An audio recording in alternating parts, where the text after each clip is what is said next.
یو ورځ د صحابي په خوله کلمه نه راتله، د مرګ ټیم چې د هغه په خوله کلمه نه راتله، زمونږ خوږ نبي حضرت محمد صلی الله علیه و آله وسلم هغه سره به ناست پاس او بیا هم د هغه په خوله باندې کلمه نه راتله. راځئ ویډیو راسره پوره وګورئ، نورو ملګرو سره مخکې شیر کړئ، زه په کمنټ کې سبحان الله الحمدلله لازم ولیکئ.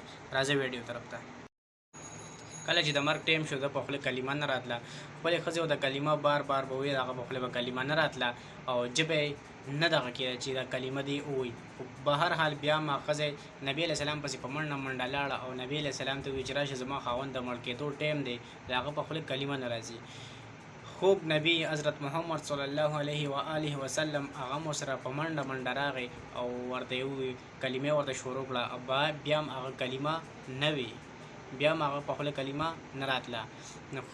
نو ښځې نه ورته تپوس وکړو نبي علیه السلام، وایي د پلار یا مور ژوندی ده؟ وایي پلار یې مړ دی او مور یې ژوندی دی. مور ته ول اواز کړه. کله چې مور بي بي هغه راله او ورته وایي چې یا څه چل شوی دی، د په خوله کلمه نه راځي. وایي چې کله به ده نه زما یو تپوس کړو د کار باره کې، یا د ما سخته لهجه کې جواب راکړو، ردې بدې بې راته وي. نبي علیه السلام بیا مور ته ول ووایي چې معاف کیې؟ مور ورته وایي نه چرې ما سره ډېر بد کړي، زه د معاف کېدو قابل نه دی، وایي چې زه یې معاف کړم. نو نبي علیه السلام وفرمایل، وایي ښځه ته نه معاف کړې، موږ به دې وسوځو.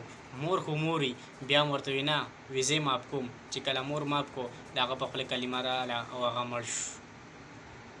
د مور قدر وکړئ. داسې کسان ما لیدلي چې د مور سره ډېر بد کوي، وهي ټکي او مور سره ډېر بد کوي. ګنې چې ګوره مور دې نه بخي، ګوره الله دې هم نه بخي. چې چا مور سره زیاتې څه دغه کړي، دا زما ورکوټ شان میسج دی، خپلې مور د معافي وغواړئ. دا په ثواب په نیت باندې دا ویډیو مخکې شیر کړئ نورو ملګرو ته. سبحان الله الحمدلله لازم ولیکئ.